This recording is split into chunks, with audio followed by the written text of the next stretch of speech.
Buildup దగ్గర పోలేరమ్మ తల్లి తిరణాలు జరుగుతుంది. యాక్చువల్గా మధ్యాహ్నం టైంలో ఒక అగ్ని ప్రమాదం జరిగింది.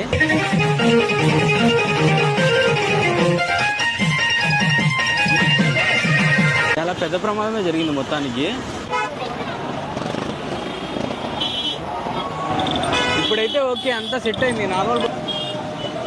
దేవుడి దయ, ఎవరికి ఏం కాలేదు. కాకపోతే కొంచెం ఆ అట్మాస్ఫియర్ అనేది డిస్టర్బ్ అయింది అంతే, లేకపోతే ఇంకా ఘనంగా జరిగిండేది.